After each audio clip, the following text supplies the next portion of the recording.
जय हिंद दोस्तों। Welcome to EP academy. आज हम लोग स्टोन एज पढ़ेंगे। लास्ट क्लास में हम लोगों ने ह्यूमन इवोल्यूशन पढ़ा था, जिसमें हमने देखा था कि किस तरीके से ह्यूमंस की उत्पत्ति हुई थी।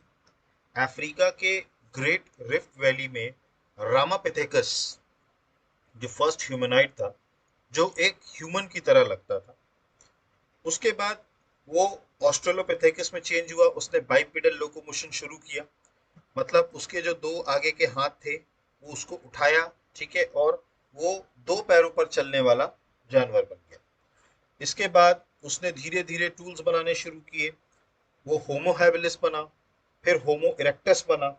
ठीक, इंडिया में भी होमो इरेक्टस के एविडेंस मिले हैं। मैंने आपको बताया था इंडिया में जो ह्यूमन स्केलेटन मिला, जिसको होमो इरेक्टस कहा जाता है, जो पूरा अपराइट पोस्चर पे था, वो मध्य प्रदेश के नर्मदा वैली, ठीक है, मध्य प्रदेश के एक जगह है हथनोरा सीहोर में, वहां पर नर्मदा वैली के पास ये स्केलेटन मिला, जिसमें एक स्कल मिला। पूरा स्केलेटन नहीं, एक स्कल मिला। इसीलिए इस स्कल को नर्मदा मैन कहा गया। ठीक, और इसको बोला गया होमो इरेक्टस नर्मदेसिस। ये पहले होमो इरेक्टस पहले ऐसे ह्यूमन थे जो अफ्रीका से बाहर निकले और पूरे वर्ल्ड में फैले। चाइना में भी ये गए, जहां इनको पैकिंग मान कहा गया। इसके बाद जो इंडोनेशिया में तो दो आइलैंड्स है, जावा और सुमात्रा, वहां पर भी ये गए, तो वहां पर जावा आइलैंड्स में जो स्केलेटन मिला वो उसको क्या बोला गया, जावा में। और वो भी क्या था, होमो इरेक्टस। इसके बाद फिर बने निएंडरथल। निएंडरथल मतलब जब ब्रेन को अच्छे तरीके से डेवलप हुआ। ठीक है, मैंने आपको बताया था कि निएंडरथल का जो ब्रेन था वो 1400 सीसी का था। सीसी मतलब क्रेनियम कैपेसिटी। ठीक है, इसके अलावा ह्यूमंस ने पहली बार फ्यूनरल राइट्स शुरू किया। ठीक, क्योंकि उनका दिमाग डेवलप हुआ तो उनके अंदर इमोशंस बने, और जब इमोशंस बने तो उन्होंने अपने किसी साथी को अगर मरते हुए देखा तो उन्होंने उसको ऐसे ही नहीं छोड़ दिया, उन्होंने क्या कर दिया, उनको दफन करना शुरू कर दिया। तो उनके अंदर इमोशंस आने शुरू हुए, और फिर बने होमोसेपियंस, जिनका ब्रेन कैपेसिटी थोड़ा सा बढ़ा, 1600 सीसी पहुंचा। और आज जो हम आज की डेट में हम जो ह्यूमंस हैं, हम हैं होमोसेपियंस। ठीक, तो आपको याद रखना है किस तरीके से हम उत्पत्ति हुई रामापिथेकस से लेकर के होमो सेपियंस तक। अब आज जो हम पढ़ने वाले हैं वो पढ़ने वाले हैं स्टोन एज। ठीक है, तो हेडिंग डालिए स्टोन एज। स्टोन एज, देखिए स्टोन एज मतलब हिस्ट्री का वो टाइम पीरियड जिस समय पर जो ह्यूमन था वो स्टोन को यूज करता था एज अ टूल। मतलब ये हिस्ट्री का वो time period in which human uses stone age a tool. ठीक, अब ये टूल वो वेपन्स के रूप में भी इस्तेमाल किया करते थे और डोमेस्टिक रूप में भी। मतलब जो डेली के कामकाज है उसमें भी इस्तेमाल ये लोग पत्थरों से बने हुए उपकरणों का करते थे, और जो वेपन्स बनाते थे वो भी पत्थरों के उपकरणों से बनाते। तो इतिहास का वो समय काल जब मानव पत्थर से बने हुई चीजों का इस्तेमाल करता था, उसी को बोला जाता है स्टोन एज। क्लियर? इसकी टाइमलाइन की अगर हम बात करें तो जो इसकी टाइमलाइन मानी जाती है स्टोन एज की, वो मानी जाती है 2.5 लाख बीसीई से लेकर के और 3000 बीसीई तक। मतलब ये पूरा टाइम पीरियड जो है ये स्टोन एज का माना जाता है।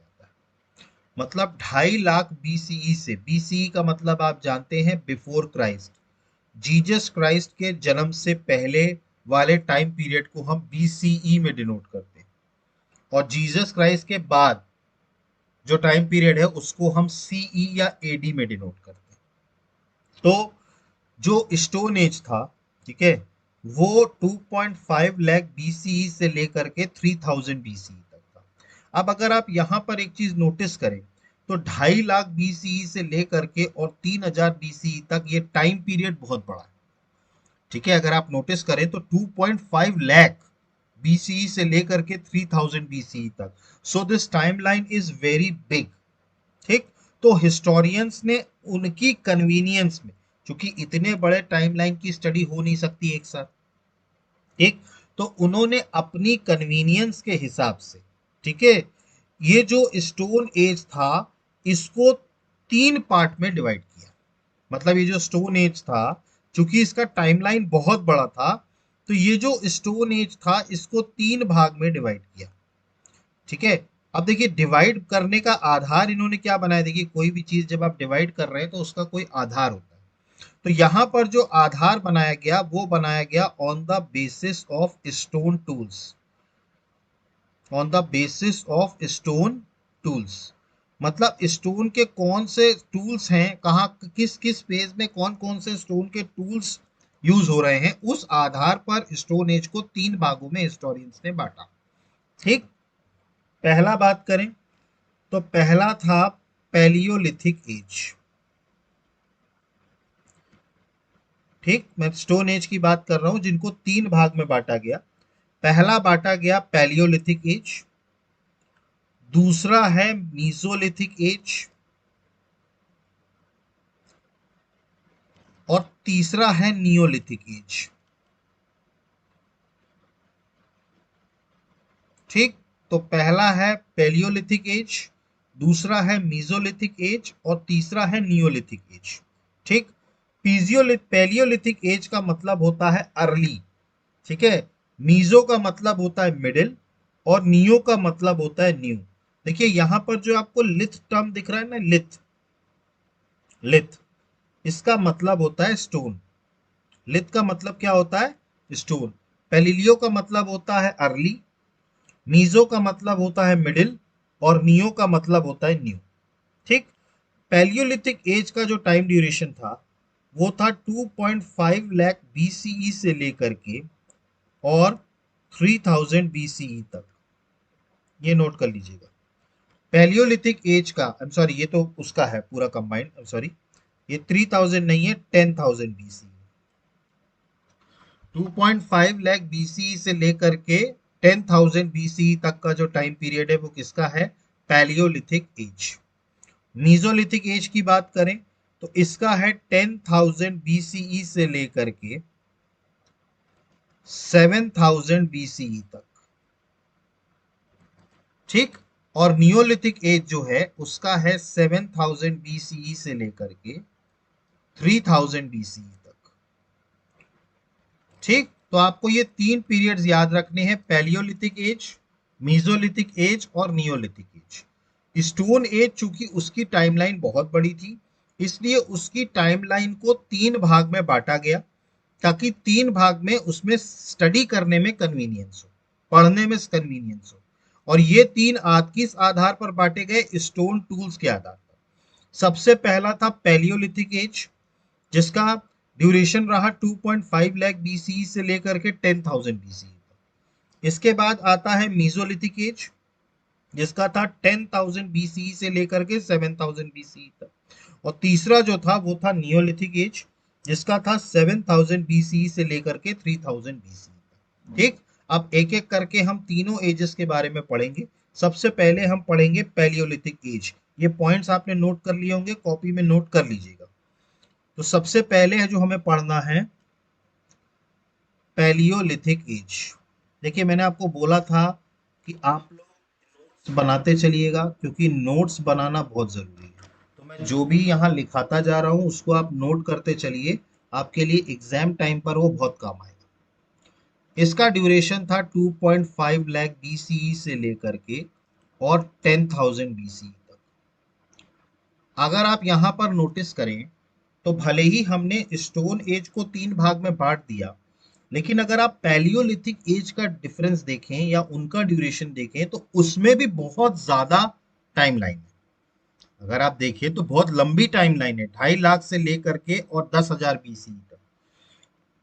ठीक, तो इसीलिए पैलियोलिथिक एज को भी 3 भाग में बांटा गया। देखिए जैसे स्टोन एज को क्योंकि स्टोन एज की टाइमलाइन ज्यादा थी इसलिए उनको 3 भागों में बांटा गया।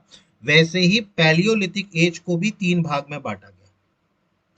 और ये भी किस आधार पर बांटा गया? स्टोन टूल्स के आधार पर। सबसे पहला था lower palaeolithic age. Lower palaeolithic age, ठीक। उसके बाद अगला जो था वो था मिडिल पैलियोलिथिक एज।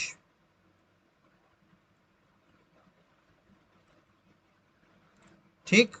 अगला कौन सा था? Middle palaeolithic age. और तीसरा जो था वो था अपर पैलियोलिथिक एज। मैंने आपको बताया कि जैसे स्टोन एज को 3 भाग में बांटा गया वैसे ही पैलियोलिथिक एज को भी 3 भाग में बांटा गया। सबसे पहला था लोअर पैलियोलिथिक एज, दूसरा था मिडिल पैलियोलिथिक एज और तीसरा है अपर पैलियोलिथिक एज। ठीक। अब हम एक एक करके पढ़ते जाएंगे। Lower palaeolithic age, middle palaeolithic age और अपर पैलियोलिथिक एज। तो सबसे पहले हेडिंग डालिए लोअर पैलियोलिथिक एज। तो सबसे पहले हम क्या पढ़ेंगे? Lower palaeolithic age. ठीक। लोअर पैलियोलिथिक एज की अगर हम बात करें तो देखिए दो चीजें थी इस टाइम पर। सबसे पहली बात तो कि जो ह्यूमंस थे, मतलब इस टाइम पर जो ह्यूमंस थे, सबसे पहला पॉइंट लिखिएगा कि इस समय के जो ह्यूमंस थे they are hunters. Humans are hunters and food gatherers. देखिए इस टाइम पर ह्यूमंस जो थे लोअर पैलियोलिथिक एज में ये हंटर्स हुआ करते थे, मतलब शिकारी हुआ करते थे। इनका काम हुआ करता था शिकार करना, ठीक है, जानवर को मारना, शिकार करना और फिर अपने लिए खाना जो है वो इकट्ठा करना। तो इस समय के जो मानव थे ये हंटर्स हुआ करते थे, मतलब ये शिकार किया करते थे। इसके अलावा ये फूड गैदरर्स भी हुआ करते थे, मतलब ये खाना कलेक्ट किया करते थे। ठीक। क्योंकि देखिए इस टाइम पर एग्रीकल्चर तो डेवलप हुआ नहीं था भाई। एग्रीकल्चर जो था वो तो डेवलप हुआ नहीं था। तो इसी कारण से जो ह्यूमंस थे, ठीक है, वो कहीं ना कहीं फूड कलेक्ट करने के लिए हंटर्स के रूप में रहा करते थे। भाई खाना खाना है, अपना पेट भरना है तो कुछ ना कुछ तो करना पड़ेगा। आज हमारे पास एग्रीकल्चर है, आज हमारे पास अनाज है खाने के लिए, लेकिन उस टाइम पर लोगों के पास एग्रीकल्चर तो था नहीं। तो वो क्या थे? वो शिकारी थे। वो जानवरों को मार के खाया करते थे। तो बेसिकली इस टाइम के जो ह्यूमंस हुआ करते थे वो हंटर्स और फूड गैदरर्स हुआ करते थे। इसके अलावा अगर हम बात करें, ये पहला पॉइंट है, ठीक है, पहला पॉइंट। दूसरा पॉइंट नोट करिएगा, humans are living near the river. दूसरा पॉइंट आपको ये लिखना है कि इस टाइम के जो मानव थे वो नदियों के पास रहा करते थे। अब ये नदियों के पास क्यों रहते थे? इसके दो कारण। ह्यूमंस जो थे वो नदियों के पास ही क्यों रहते थे? इसके दो कारण थे। सबसे पहला कारण अगर हम बात करें तो for the availability of water. ये तो ऑब्वियस सी बात है भाई, नदी के पास अगर रहेंगे तो पानी की समस्या नहीं होगी, पानी बड़ी आसानी से मिल जाएगा। तो for the availability of water, पानी, इसकी अवेलेबिलिटी के लिए एक तो इस्तेमाल किया करते थे, ह्यूमंस रहा करते थे नदी के पास। दूसरा, एनिमल्स को या जानवरों को आसानी से शिकार करने के लिए भी ये नदी के पास रहा करते थे, ठीक है। तो फॉर दी एनिमल हंटिंग। देखिए होता क्या था, अब देखिए जानवर को मारना है आपको, ठीक है, क्योंकि आपको जानवर को मार के ही खाना है। क्योंकि भाई अभी आपने कृषि तो बनाई नहीं, मतलब कृषि तो की नहीं है।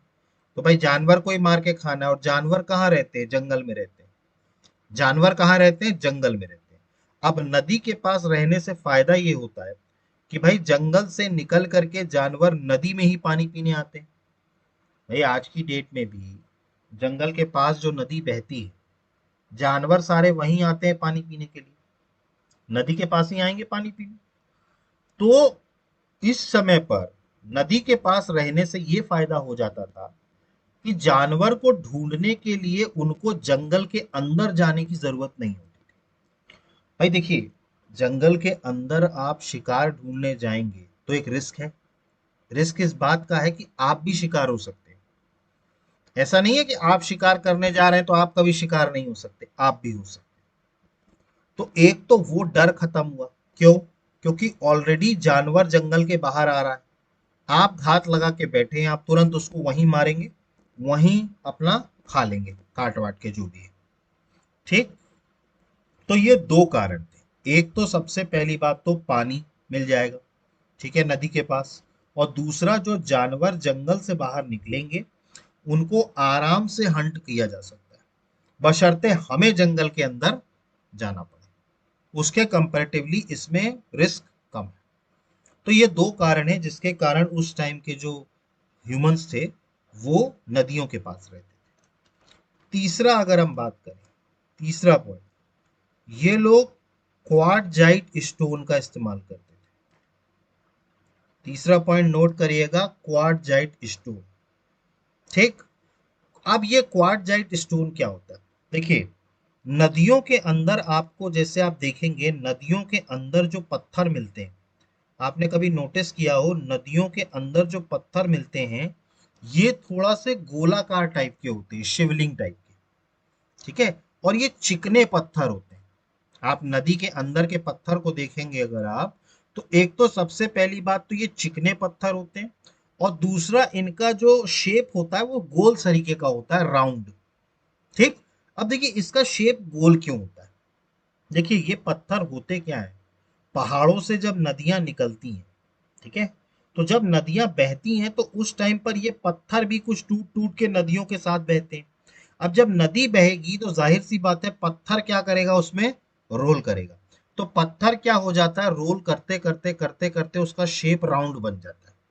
ठीक है। तो ये जो नदियों से हमें ये जो राउंड शेप के पत्थर मिलते हैं, चिकने पत्थर, इन्हीं को क्वार्टजाइट स्टोन कहा जाता है, चूंकि ये नदियों के पास रहते थे। ठीक है। तो ये जो स्टोन, ये जो पत्थर हुआ करता था नदियों के अंदर, ये इनको आसानी से मिल जाया करता। तो इसीलिए लोअर पैलियोलिथिक एज के जो लोग थे वो क्वार्टजाइट स्टोन का इस्तेमाल किया करते थे। ठीक। Quartzite stone. ठीक। अब लोअर पैलियोलिथिक, तो तीन पॉइंट्स आपको समझ में आए। सबसे पहले तो humans are hunters and food gatherers. दूसरा, humans are living near the river, नदियों के पास रहते थे। और तीसरा, क्वार्टजाइट स्टोन का इस्तेमाल करते थे। अब चौथा पॉइंट डालिए, हमें लोअर पैलियोलिथिक एज में दो कल्चर मिले। मतलब लोअर पैलियोलिथिक एज के जो एविडेंस है इसमें दो कल्चर मिले हैं। ठीक है। सबसे पहला है हैंडेक्स कल्चर। ये कल्चर नोट करिएगा, बहुत इंपॉर्टेंट। ठीक है। पहला है हैंडेक्स कल्चर, और दूसरा अगर हम बात करें तो दूसरा है chopper chopping pebble culture. Chopper chopping pebble culture. तो ये दो कल्चर हमको लोअर पैलियोलिथिक एज से मिले। ये सारे पॉइंट्स नोट करते चलिएगा, सारे पॉइंट्स बहुत इंपॉर्टेंट है। तो सबसे पहले तो हैंडेक्स कल्चर हमको मिला। ठीक। दूसरा है चॉपर चॉपिंग पेबल कल्चर। ठीक। हैंडेक्स कल्चर की बात करें तो हैंडेक्स कल्चर में कौन सा टूल यूज किया जाता था, तो वो यूज किया जाता था हैंडेक्स। सबसे पहला पॉइंट तो ये नोट करिए। देखिए दो कल्चर डालिएगा, hand axe culture, chopper chopping pebble culture. तो हैंडेक्स कल्चर के लिए नीचे लिखिएगा, इट इन दिस, ये ठीक है, in this hand axe culture they use hand axe as a tool. Hand axe को क्या इस्तेमाल करते थे, एज अ टूल। हैंडेक्स ऐसा होता है, देखिए ये पत्थर था अपना, पत्थर को इस तरफ से इस तरफ से थोड़ा सा चिकना कर लिया और ये नीचे हैंडल बना दिया, यहां से ग्रिप पकड़ ली और ये हैंडेक्स बन गया। तो ऐसा हैंडेक्स टूल का इस्तेमाल किया जाता था। ठीक है, कहां पे, हैंडेक्स कल्चर। और जो चॉपर चॉपिंग पेबल कल्चर है उसमें लिखिएगा, इसमें कौन से टूल्स यूज किए जाते थे, चॉपर चॉपिंग और पेबल। ये तीनों टूल्स का इस्तेमाल किया जाता था, तो इसको कहा गया चॉपर चॉपिंग पेबल कल्चर। ठीक, आप समझ लीजिए ये चॉपर चॉपिंग और पेबल क्या है। ठीक, मैंने आपको बताया था नदी से जो पत्थर मिलता है, ठीक है, वो चिकना पत्थर होता है और गोल सरीके का पत्थर होता है। यहाँ पे मैं यहाँ बता देता हूँ, ये चिकना सरीके का पत्थर होता है और गोल सा होता है, ठीक है, इसी को बोलते हैं पेबल। ये नोट कर लीजिएगा, ये जो चिकना सरीके का पत्थर क्वार्टजाइट स्टोन जो होता है, इसी को बोलते हैं पेबल। क्या बोलते हैं इसको? पेबल। इसके बाद अगर इसी पेबल को हमने एक सिरे से चिकना कर दिया, मतलब एक सिरे से इसको शार्प कर दिया। शार्पनिंग करना मतलब चिकना, मतलब वो एक तरीके से धारदार बनाना, ठीक है, जैसे धार की जाती है ना, धारदार बनाया जाता है, शार्प किया जाता है। तो अगर हमने इसको एक एंड से शार्प किया, ठीक है, तो ये बन गया चॉपर। इसी पेबल को अगर हमने एक एंड से शार्प कर दिया तो ये बन गया चॉपर। और अगर इसी टूल को हमने दोनों एंड से, ठीक, इसको हमने अगर दोनों एंड से शार्प कर दिया तो ये बन गया चॉपिंग।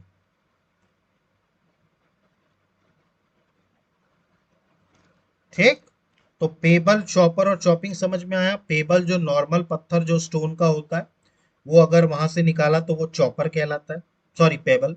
उसको एक सिरे से अगर हमने शार्प कर दिया तो वो बन गया चॉपर, और अगर दोनों सिरे से शार्प कर दिया तो वो क्या बन गया? चॉपिंग। ठीक, तो चॉपर चॉपिंग पेबल टूल का इस्तेमाल किया गया, चॉपर चॉपिंग पेबल कल्चर। इसके बाद इसके डिस्कवरी, इसकी खोजकर्ता कौन थे? डिस्कवरी बहुत इंपॉर्टेंट पॉइंट है, ये अब हैंडेक्स पे लिखिएगा। ठीक है, तो हैंडेक्स और चॉपर चॉपिंग दो कॉलम बना लीजिएगा। अब हैंडेक्स पे लिखिएगा इनका जो डिस्कवरी थी, ठीक है, वो 1863 में एक आर्कियोलॉजिस्ट थे, रॉबर्ट ब्रूसफुट। Robert Bruce Foote. तो रॉबर्ट ब्रूसफुट नाम के एक आर्कियोलॉजिस्ट थे जिन्होंने 1863 में हैंडेक्स कल्चर को खोजा था, मतलब सबसे पहला हैंडेक्स खोजा था। ठीक है, और इन्होंने हैंडेक्स खोजा कहां से था? तो तमिलनाडु में। ठीक है, तमिलनाडु में एक जगह है जो है पल्लवरम। तमिलनाडु में एक जगह है पल्लवरम, मद्रास के पास। मद्रास के पास एक जगह है पल्लवरम। यहां से 1863 में रॉबर्ट ब्रूसफुट ने हैंडेक्स को खोजा। ठीक, अब चूंकि रॉबर्ट फ्रूस्ट पूरे वर्ल्ड में पहले ऐसे व्यक्ति थे, ठीक है, जिन्होंने हैंडेक्स टूल को खोजा था, इसीलिए इनको फादर ऑफ हैंडेक्स कल्चर भी कहा जाता है। ये पॉइंट नोट कर लीजिएगा। ठीक, तो नोट कर लीजिएगा रॉबर्ट ब्रूसफुट। ठीक है, सबसे पहले तो डिस्कवरी डालिएगा, कब की? 1863 में रॉबर्ट ब्रूसफुट ने तमिलनाडु के पल्लवरम से, तमिलनाडु के पल्लवरम से। अब रॉबर्ट ब्रूसफुट चूंकि पहले ऐसे व्यक्ति थे जिन्होंने हैंडेक्स टूल को खोजा, इसी कारण से रॉबर्ट ब्रूसफुट को फादर ऑफ हैंडेक्स कल्चर कहा जाता है। He was called the father of hand axe culture. ठीक, रॉबर्ट ब्रूसफुट। ठीक, इसके अलावा अगर हम बात करें तो 1864 में एक और डिस्कवरर थे जिनका नाम था विलियम किंग। तो 1864 में एक और डिस्कवरर थे जिनका नाम था विलियम किंग। इन्होंने भी तमिलनाडु के, ठीक है, तमिलनाडु में एक और जगह थी अत्तिरपक्कलम। अत्तिरपक्कम, तमिलनाडु में एक और जगह थी अत्तिरपक्कम। ठीक, 1864 में विलियम किंग ने तमिलनाडु के अत्तिरपक्कम से हैंडेक्स टूल फाइंड आउट किया था। अब चूंकि विलियम किंग को फादर इसलिए नहीं बोला जाता क्योंकि विलियम किंग पहले व्यक्ति नहीं थे जिन्होंने हैंडेक्स टूल को खोजा था। पहले व्यक्ति कौन थे? Robert Bruce Foote. इसीलिए उनको फादर ऑफ हैंडेक्स कल्चर कहा जाता है। एक पॉइंट इसमें और नोट करिएगा, चूंकि आप जानते हैं कि तमिलनाडु कौन से हिस्से में है? भारत के दक्षिण हिस्से। ठीक है, तो बेसिकली, और ये साइट्स कहां से मिली हैं? मद्रास के पास। पल्लावरम हो चाहे अतिरपक्कम हो, दोनों ही किसके पास है? मद्रास के पास। इसीलिए हैंडेक्स कल्चर को, ये पॉइंट मैं यहां लिख रहा हूं ऊपर साइड, आप नीचे ही नोट कर लीजिएगा, इसको मद्रासियन कल्चर भी कहते हैं। ये पॉइंट नोट कर लीजिएगा, इसको क्या बोला जाता है? मद्रासियन कल्चर। हैंडेक्स कल्चर को मद्रासियन कल्चर क्यों कहा जाता है? क्योंकि इनके ज्यादातर जो साइट्स हैं या हैंडेक्स जो मिले हैं वो कहां से मिले हैं? मद्रास के आसपास। इसीलिए इसको मद्रासियन कल्चर कहते हैं। ठीक, पहला पॉइंट। और इसके अलावा हैंडेक्स कल्चर को कल्चर ऑफ साउथ इंडिया भी कहा जाता है। ये पॉइंट भी नोट कर लीजिएगा, कल्चर ऑफ साउथ इंडिया। ठीक ठीक, तो इसको एक तो मद्रासियन कल्चर कहा जाता है और दूसरा इसको कल्चर ऑफ साउथ इंडिया भी कहा जाता है। ठीक, तो ये सारे पॉइंट्स आपको समझ में आए। ठीक, इसके बाद अब देखते हैं चॉपर चॉपिंग पेबल कल्चर। ठीक, इसकी डिस्कवरी किसने करी थी और कहां से करी थी?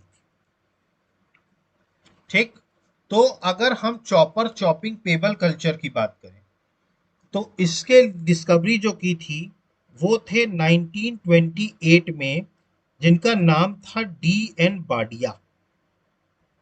ये पॉइंट नोट करिएगा, बहुत इंपॉर्टेंट। 1928 में डी एन बाडिया नाम के शख्स थे जिन्होंने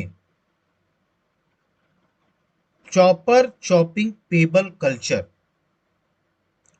चॉपर चॉपिंग पेबल टूल्स का डिस्कवरी करी, खोजा था। ठीक, 1928 में डी एन बाडिया ने। अब इन्होंने खोजा कहां से? ठीक, तो पाकिस्तान में एक प्रोविंस है पंजाब प्रोविंस। पंजाब प्रोविंस, पाकिस्तान।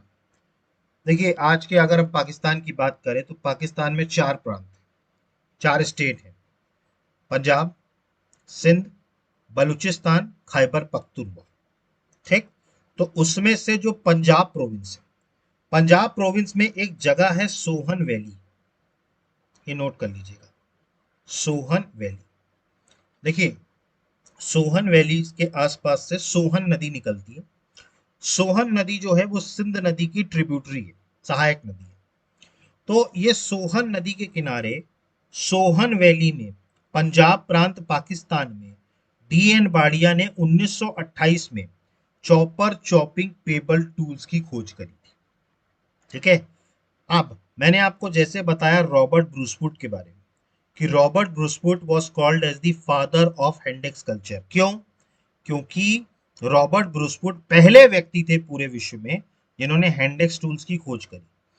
वैसे ही डीएन बाडिया, ठीक, चूंकि इन्होंने सबसे पहले चॉपर चॉपिंग पेबल टूल्स ढूंढे थे, इसीलिए डीएन बाडिया को father of chopper chopping pebble culture कहा जाता है।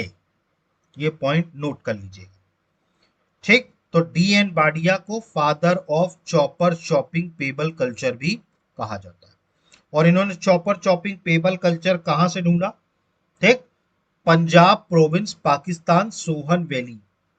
ठीक, तो चूंकि डीएन बाडिया पहले शख्सियत थे, ठीक, तो इनको क्या कहा गया? Father of chopper chopping pebble culture. और रॉबर्ट ब्रूसवुड को क्या कहा गया था? Father of hand axe culture. ये पॉइंट्स नोट करते चलिएगा सारे। ठीक, तो ये क्लियर हुआ, तो डीएन बाडिया ने। ठीक, इसके अलावा अगर हम बात करें तो चॉपर चॉपिंग पेबल कल्चर हमारे इंडिया में भी एक जगह से मिला। मतलब ये जो चॉपर चॉपिंग पेबल टूल है ये इंडिया से भी मिला है। अब इंडिया में ये कहां से मिला, ये पॉइंट नोट कर लीजिएगा। इंडिया में जो चॉपर चॉपिंग पेबल कल्चर है वो इंडिया में एक स्टेट है उत्तर प्रदेश। ठीक है, और उत्तर प्रदेश में एक जगह है मिर्जापुर। ठीक है, उत्तर प्रदेश में एक जगह है मिर्जापुर। मिर्जापुर में एक बेलन वैली नाम की जगह है। ठीक, जहां से बेलन नदी निकलती है। कौन सी नदी निकलती है? बेलन रिवर। ठीक, तो बेलन वैली से हमें चॉपर चॉपिंग पेबल टूल्स मिले। तो इंडिया में कहां से मिला? यूपी के मिर्जापुर से। ठीक, बाकी इसकी मेन डिस्कवरी किसने करी थी? डी एन बाडिया ने 1928 में पंजाब प्रांत से, पाकिस्तान के सोहन वैली से। ठीक, तो इतने पॉइंट्स क्लियर हुए। ठीक, तो ये लोअर पैलियोलिथिक एज की दो कल्चर्स हैं जो वहां से मिले। ठीक है, इंडेक्स कल्चर और चॉपर चॉपिंग पेबल कल्चर। अब देखिए, चूंकि जैसा मैंने आपको बताया कि हेंडेक्स कल्चर के मैक्सिमम टूल्स हमें साउथ इंडिया से मिले, इसीलिए इनको कल्चर ऑफ साउथ इंडिया कहा जाता है।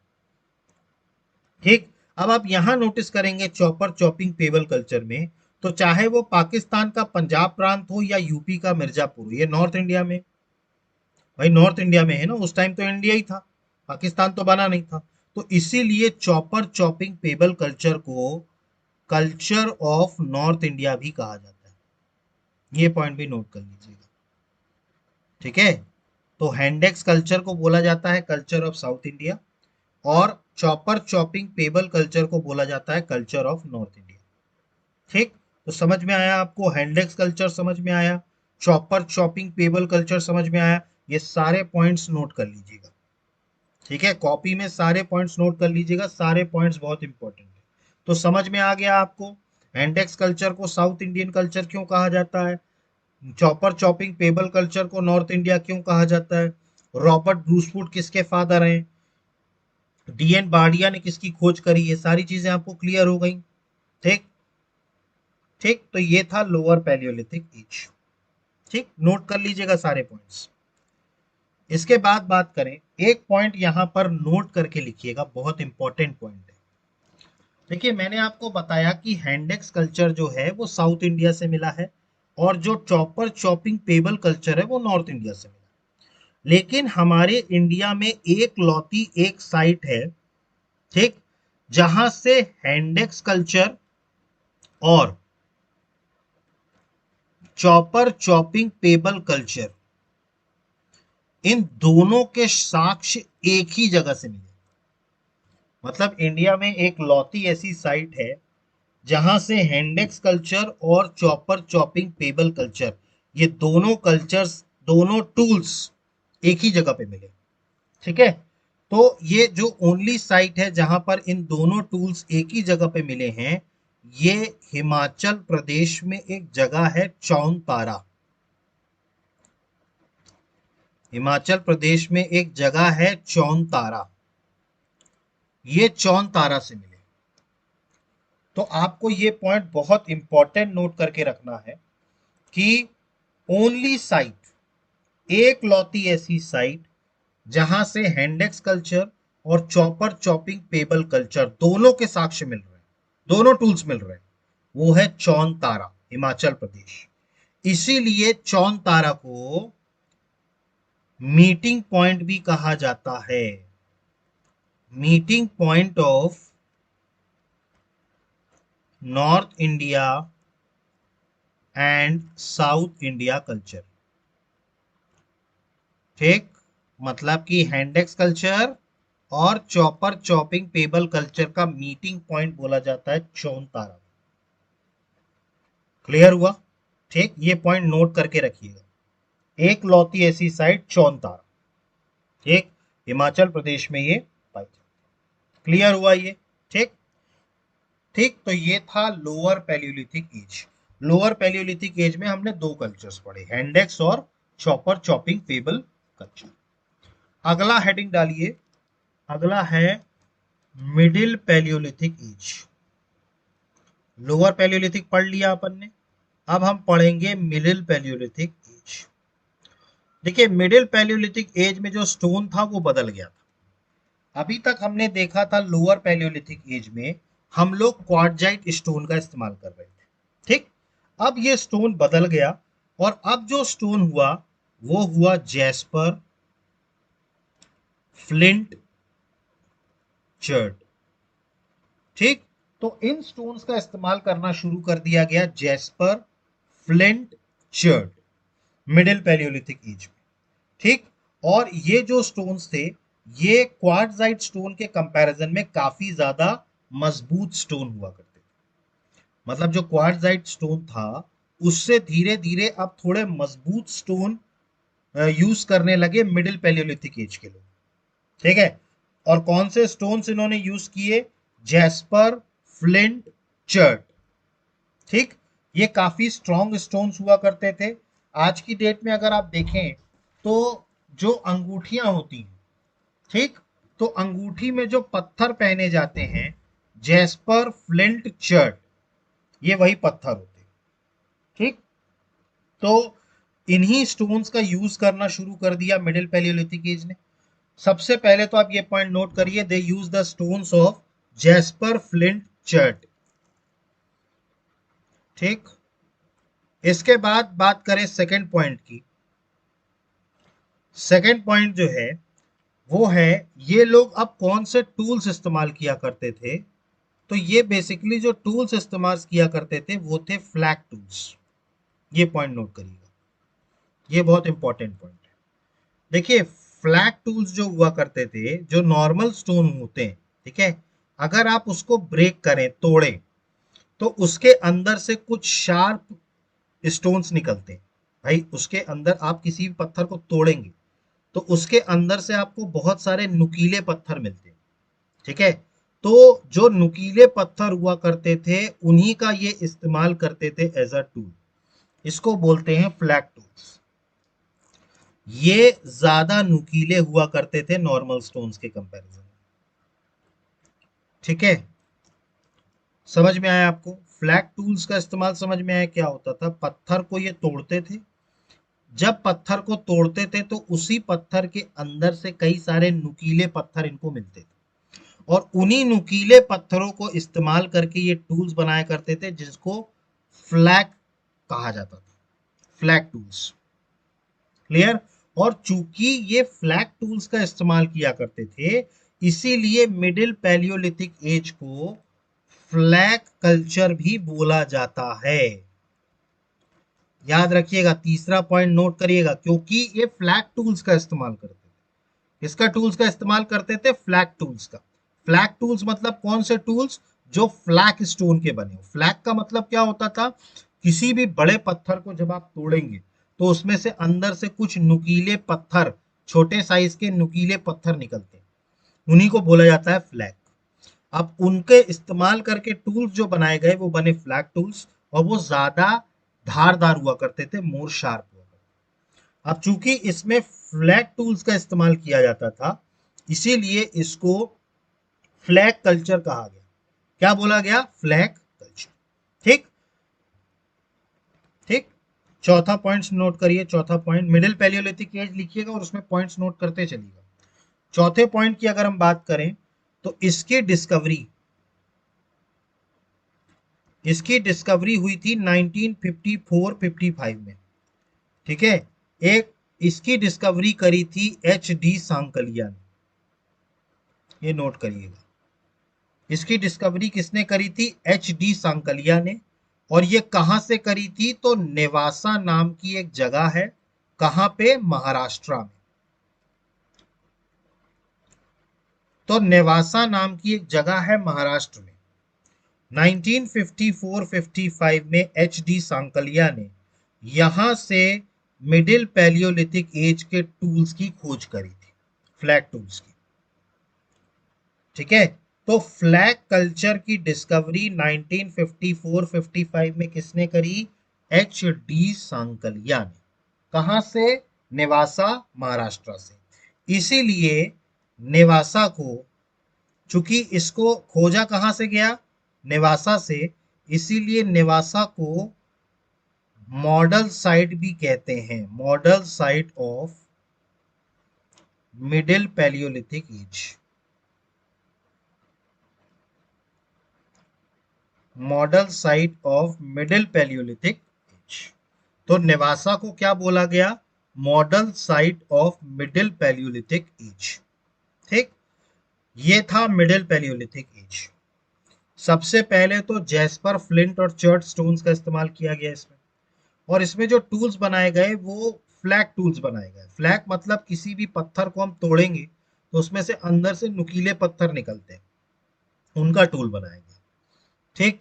तीसरा पॉइंट, इसमें चूंकि फ्लैग टूल्स का इस्तेमाल किया गया था इसलिए इसमें फ्लैग कल्चर को कहा जाता है इसको। इसकी डिस्कवरी करी 1954-55 में एच डी सांकलिया ने नेवासा महाराष्ट्र से, और इसीलिए नेवासा को model site of middle palaeolithic age कहा जाता है। क्लियर। तो ये था मिडिल पैलियोलिथिक एज। अगला बात करें, अगला हेडिंग डालिए अपर पैलियोलिथिक एज। अगली हेडिंग क्या डालेंगे हम, upper palaeolithic age. Upper palaeolithic age की अगर हम बात करें तो इसमें भी स्टोन वही यूज किए गए। ठीक है, स्टोन में तो आप वही लिखेंगे, पहला पॉइंट जैस्पर, फ्लिंट, चर्ट।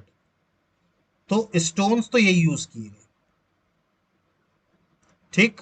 अब रही बात टूल्स की, तो इसमें टूल जो था, जो यूज किया गया, वो किया गया फ्लेकी टूल यूज किया गया, लेकिन उसको बोला गया फ्लैग टूल्स को, ये जो स्पेसिफिकली बोला गया वो बोला गया ब्लेड ब्यूरिन।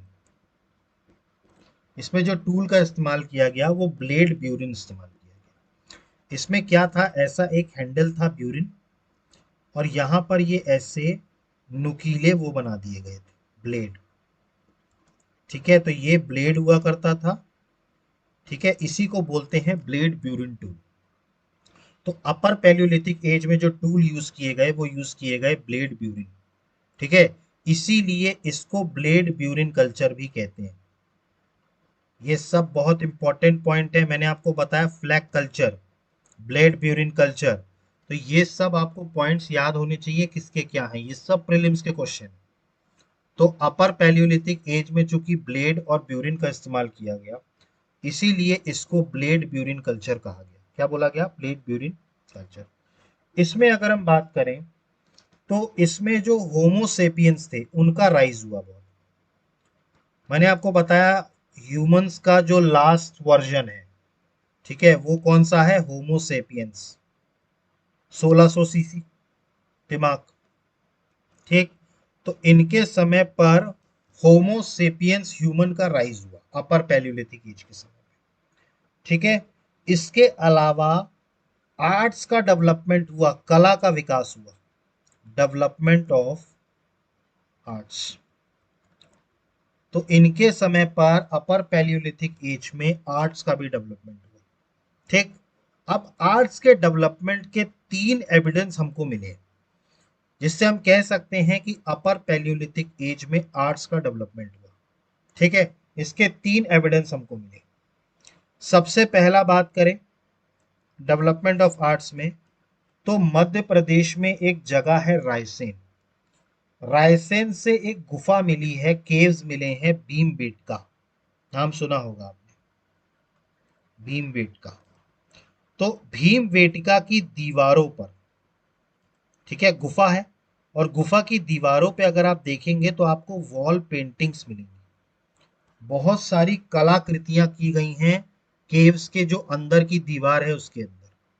ये भीमबेटका कहाँ से मिलता है, ये है मध्य प्रदेश में रायसेन जिला है। ठीक है, एमपी में रायसेन डिस्ट्रिक्ट है, कहाँ, एमपी में। तो वहां से भीमबेटका नाम की एक जगह मिली है। ठीक। वॉल पेंटिंग्स, चूंकि वहां पर गुफाएं हैं, और उसकी गुफाओं में अंदर जाके अगर आप देखेंगे तो आपको वॉल पेंटिंग्स मिलेंगी। ठीक है, तो वो क्या कहलाता है, भीमबेटका। इसके अलावा अगर हम बात करें तो महाराष्ट्र में एक जगह है पाटने। ठीक है, यहां से हमें ऑस्ट्रिच एग, ऑस्ट्रिच एग का बना हुआ एक ऑर्नामेंट्स मिले। ठीक है, ऑस्ट्रिच एग के बने हुए क्या मिले हैं, ऑर्नामेंट्स मिले हैं। और ये कहां से मिले हैं, तो महाराष्ट्र में एक जगह है पाटने, पाटने महाराष्ट्र, यहां से हमको ऑस्ट्रिच एग मेड ऑर्नामेंट्स मिले। ठीक। ये मैं एविडेंस बता रहा हूं अपर पैलियोलिथिक एज की। ठीक, एक तो भीमबेटका, दूसरा ऑस्ट्रिच एग मेड ऑर्नामेंट्स, और तीसरा जो है, ठीक है, तीसरा अगर हम बात करें तो यहां से हड्डियों से बनी हुई एक मूर्ति मिली है, bone made idol of mother goddess.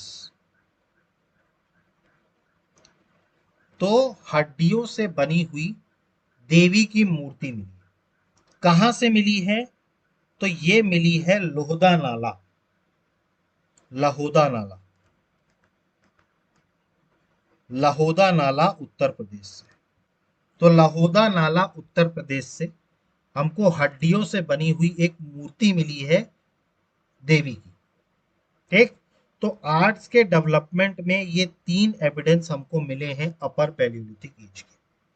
Bhimbetka wall painting, Raisen Madhya Pradesh. Ostrich egg made ornaments, Patne Maharashtra. Bone made idol of mother goddess, Lohda Nala UP. ये सारे पॉइंट्स नोट कर लीजिए। ठीक। तो ये था हमारा पैलियोलिथिक एज। ठीक। पैलियोलिथिक एज में हमने 3 एजेस पढ़े, lower palaeolithic age, middle palaeolithic age और अपर पैलियोलिथिक एज। ठीक। ये सारे पॉइंट्स आप नोट रखिएगा, क्योंकि ये सारे पॉइंट्स एक तो मेंस में लिखने के लिए भी बहुत इंपॉर्टेंट है, और दूसरा जो प्रीलिम्स है उसके लिए भी ये सारे पॉइंट्स बहुत इंपॉर्टेंट है। क्लियर हो रहा है आप लोग को ये? ठीक है। तो अपर पैलियोलिथिक एज आपको समझ में आया। ठीक। तो यहां से आकर के हमारा पैलियोलिथिक एज कंप्लीट हो गया। ठीक। अब जो हमें अगला एज पढ़ना है वो पढ़ना है मीजोलिथिक एज। ठीक। तो ये पॉइंट आपने नोट कर लिया, पूरा नोट कर लीजिए ये सारा पॉइंट्स कॉपीज में। इसके बाद जो हम अगला पढ़ने वाले हैं वो पढ़ने वाले हैं मीजोलिथिक एज।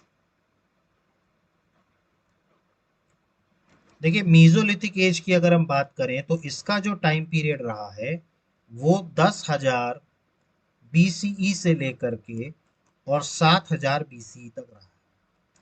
मतलब ये एज कितने टाइम के लिए रही है? 3,000 साल के लिए। अगर आपसे पूछा जाए पैलियोलिथिक, मीजोलिथिक और नियोलिथिक, इन तीनों एजेस में सबसे कम समय काल किसका रहा है? तो वो मीजोलिथिक एज का रहा है, याद रखिए। नियोलिथिक एज का भी 4,000 साल रहा है, 7,000 से लेके 3,000 तक। जो सबसे कम समय रहा है वो रहा है मीजोलिथिक एज का। अब देखिए, मीजोलिथिक एज के टाइम पर कई सारे काम हुए। ठीक है। सबसे पहला काम जो हुआ वो starting of domestication of animals, starting of domestication of animals. Mesolithic age में जानवर को पालने की प्रथा शुरू हुई। ठीक है। अब ये कैसे हुआ चीज? देखिए, डोमेस्टिकेशन मतलब जानवर को पालना। जैसे आज की डेट में आप देखें, गाय लोग पालते हैं, बकरी लोग पालते हैं, भैंस पालते हैं। ठीक। एनिमल्स का डोमेस्टिकेशन किया जाता है। तो इसकी शुरुआत मीजोलिथिक एज से हुई। कब से शुरुआत हुई? मीजोलिथिक एज से। और आपको ये पॉइंट भी याद रखना है कि सबसे पहला पालतू जानवर, इंसान ने जो सबसे पहला जानवर का डोमेस्टिकेशन शुरू किया, फर्स्ट एनिमल वाज डॉग। ये पॉइंट नोट कर लीजिएगा, बहुत इंपॉर्टेंट है। इंसान ने जो सबसे पहला जानवर पालना शुरू किया वो था डॉग, कुत्ता। ठीक। अब यहां पर अगर हम बात करें तो पैलियोलिथिक एज में हम डोमेस्टिकेशन ऑफ एनिमल स्टार्ट नहीं हुआ। ठीक। मीजोलिथिक एज में ही डोमेस्टिकेशन ऑफ एनिमल क्यों स्टार्ट हुआ? क्या कारण था? देखिए, अभी तक जो एज चल रहा था, मैंने आपको बताया था आइस एज के बारे में। मैंने आपको बताया था ना आइस एज के बारे में। ठीक। आइस एज मतलब जो वाटर बॉडीज हमारी थी उस टाइम पर क्या बन गया था? बर्फ बन गई थी। और मैंने आपको बताया था कि आइस एज, चूंकि आइस एज में टेम्परेचर बहुत कम रहता था, तो इस कारण से उस टाइम पर वही जानवर सरवाइव कर सकते थे जो मोटी चमड़ी के होते थे, हेल्दी जानवर हुआ करते थे। जैसे साइबेरियन टूथ टाइगर, मैमथ, उस टाइम का जो हाथी हुआ करता था, अगर आज का हाथी आप देख लें तो उससे 4 गुना बड़ा हुआ करता था आइस एज का। क्यों? क्योंकि आइस एज ठंडा था। ठीक, तो इसी कारण से उस टेम्परेचर को सरवाइव करने के लिए जानवर की मोटी चमड़ी होना बहुत जरूरी। ठीक, तो आइस एज होता था। ठीक, अब जानवर उस टाइम के बड़े खतरनाक हुआ करते थे और बड़े हिंसक होते थे। ठीक है, क्योंकि उस टाइम पर कोई ऐसा जो चीजें थी वो उतना ठीक है नहीं था, तो इस कारण से उस टाइम के जानवर एक तो बहुत खतरनाक और हिंसक हुआ करते थे। अब मीजोलिथिक एज में हुआ क्या, आइस एज जो हुई ये अब खत्म हो गई और इसकी जगह पर कौन सी एज आई, होलोसीन एज। अब होलोसीन एज में हुआ क्या, होलोसीन एज में बेसिकली हुआ क्या कि अर्थ का टेम्परेचर अब बढ़ना शुरू हो गया। अर्थ का टेम्परेचर क्या हो गया, शुरू बढ़ना शुरू हो गया। देखिए अभी तक तो क्या था, अर्थ का टेम्परेचर कम था, ठीक है, जब आइस एज चल रहा था। लेकिन जैसे ही होलोसीन एज आया, अर्थ का टेम्परेचर बढ़ा। अब जाहिर सी बात है जब अर्थ का टेम्परेचर बढ़ेगा, ठीक, तो पहाड़ों पर जो बर्फ जमी हुई थी, भाई आइस जो जमी हुई थी पहाड़ों पर वो पिघलेगी। भाई गर्मी बढ़ेगी तो आइस पिघलेगी ना, जो उसमें बर्फ जमी है वो पिघलेगी, तो किसका निर्माण होगा, नदियों का निर्माण होगा। तो नदियां बननी शुरू हो गई पहाड़ों से। भाई गर्मी बढ़ी, टेम्परेचर बढ़ा, तो पहाड़ों पर जो बर्फ जमी थी वो पिघली, और वो पिघली तो वही तो नदियों के फॉर्म में नीचे आती है, पानी के फॉर्म में। तो रिवर्स जो है वो धीरे धीरे फॉर्म होना शुरू हुआ। ठीक, अब धीरे धीरे जब नदियां बनी, ठीक, अब जाहिर सी बात है आपकी जो मिट्टी बनी, ठीक है, वो उपजाऊ मिट्टी बनी। भाई नदियां अगर निकलेंगी तो उन्हीं सॉइल्स को तो अलावियल सॉइल्स कहा जाता है। भाई मट्टी मिट्टियां जो हुई वो उपजाऊ उदार हुई, अलावियल सॉइल्स हुए। ठीक, रेनफॉल बढ़ा। मैंने आपको बताया था जब भी कभी नदी कहीं पर भी, हमेशा याद रखिएगा, ये मैंने आपको पिछली क्लास में भी बताया था, किसी भी जगह का अगर टेम्परेचर ज्यादा होगा, ठीक, तो वहां पर बारिश ज्यादा होगी, क्योंकि वहां से बहुत ज्यादा पानी इवेपोरेट होगा, और इवेपोरेट होगा तो वही वर्षा के फॉर्म में वापस गिरेगा। इसीलिए आप इक्वेटर के आसपास के रीजन्स में देखिए आपको रेनफॉल सबसे ज्यादा मिलेगा, क्योंकि टेम्परेचर सबसे ज्यादा होता है। ठंडी जगहों पे आपको बारिश नहीं मिलेगी। ठीक, गर्म जगहों पर ही क्या होती है, ज्यादा बारिश होती है। ठीक, अब जब बारिश होगी तो जाहिर सी बात है बड़े बड़े जंगल फिर से बनेंगे। बड़े बड़े जंगल बनेंगे ना, बड़ी बड़ी घासें बनेंगी, पूरे अर्थ में क्या आएगा, ग्रीनरी। भाई ऑब्वियस सी बात है ना, प्लांट्स बढ़ेंगे, पेड़ बढ़ेंगे, पत्तियां बढ़ेंगी, पेड़ पौधे ये सब ग्रो करेंगे, क्या बनेगा, ग्रीनरी होगी ना। आप कहीं पर भी चले जाइए जहां बारिश ज्यादा होती है वहां पे आप देखिएगा कितनी हरियाली होती है। जहां पर भी ज्यादा बारिश होती है वहां ज्यादा हरियाली होगी होगी। ठीक, अब जब हरियाली होगी, ठीक, तब ऐसे जानवरों का भी विकास होगा जो घास फूस खाते हैं। ठीक, तो मीजोलिथिक एज में ऐसे जानवर पनपने शुरू हुए, क्योंकि देखिए आइस एज के जो जानवर थे ना वो धीरे धीरे लुप्त होना शुरू हो गए। क्यों, क्योंकि इतनी गर्मी उनका शरीर बर्दाश्त नहीं कर पाए, क्योंकि उनका शरीर बना किसके लिए था, ठंडकों के लिए बना था। अब टेम्परेचर एकदम से बढ़ गया तो उनकी मोटी चमड़ी से वो बर्दाश्त थोड़ी कर पाएंगे उस चीज को। तो वो धीरे धीरे क्या होने लगे, लुप्त होने लगे। और उनकी जगह किसने ले ली, घास खाने वाले जानवरों ने, grass eating animals. Grass eating animals मतलब वेजिटेरियन। जैसे आज की डेट में बात करें तो काऊ है, डियर है, ठीक, इसके अलावा बफेलो है, ये सब जानवर अब हो गए। ठीक, तो ये सब घास खाने वाले जानवर अब उग गए।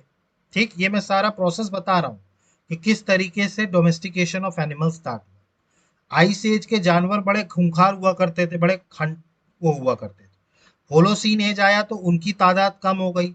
अब धीरे धीरे प्लांट्स बढ़े, हरियाली बढ़ी, तो उसके कारण क्या हो गया, घास खाने वाले जानवर आने लगे। गाय है, आपके डियर है, बफेलो है, ये सब हिरण। ठीक, ये सब आने लगे। अब जब ये आने लगे तो ये सब क्या थे? वेजिटेरियन थे। ये सब क्या थे? वेजिटेरियन थे। और आप नोटिस करें कि ये सब जो एनिमल्स जो वेजिटेरियन होते हैं ये हिंसक नहीं होते, दे आर नॉन वायलेंट। ये हिंसक बहुत कम होते हैं। आप देखिए, आप गाय के पास चले जाइए, गाय आपको कुछ नहीं करेगी। आप भैंस के पास चले जाइए, भैंस आपको कुछ नहीं करेगी। क्यों? क्योंकि ये ग्रास ईटिंग एनिमल्स, ये वेजिटेरियन एनिमल्स, तो इनको क्या है, ये वायलेंट नहीं है। ठीक, तो इसीलिए पहले डोमेस्टिकेशन स्टार्ट हो गया, क्योंकि अब वैसे जानवर आने लगे जो वायलेंट नहीं है। भाई पहले के जानवर वायलेंट हुआ करते थे, तो उनको पालना नामुमकिन था। भाई वो खुद को खा जाएंगे हमको, अगर हम उनको पालने का प्रयास करेंगे तो। बात समझ रहे हैं? तो इसीलिए होलोसीन एज आने के कारण जो मीजोलिथिक पीरियड में starting of domestication of animals शुरू हुआ, और सबसे पहला एनिमल्स किसको देखा गया? डॉग। एक, अब इसका एविडेंस भी मिला है। डोमेस्टिकेशन ऑफ एनिमल का स्टार्टिंग मीजोलिथिक एज से हुई है, इसका एविडेंस भी मिला है। इसका एविडेंस कहां से मिला है? तो इसका एविडेंस दो जगह से मिला है। ठीक है, एक है राजस्थान में। राजस्थान में एक जगह है बागोर। ठीक, तो राजस्थान में एक जगह है बागोर, वहां से इसका एविडेंस मिला है। और मध्य प्रदेश में एक जगह है नर्मदापुरम, होशंगाबाद। नर्मदापुरम, जिसका नाम अब क्या पड़ गया है? नर्मदापुरम होशंगाबाद। तो यहां पर एक जगह है आदमगढ़। यहां से हमें अर्ली एविडेंस ऑफ डोमेस्टिकेशन के साक्ष्य मिले। ठीक, तो यहां से जो डोमेस्टिकेशन है एनिमल्स का, उसके साक्ष्य हमको एक तो राजस्थान के बागोर से मिले। ठीक, और दूसरे कहां से मिले हैं? एमपी का जो होशंगाबाद वाला क्षेत्र है, नर्मदापुरम। ठीक, उसमें एक जगह है आदमगढ़। ठीक है, वहां से हमें एविडेंस मिला। ठीक, तो हमें दो जगह से एविडेंस मिले हैं इसके डोमेस्टिकेशन ऑफ एनिमल्स के। क्लियर हुआ ये?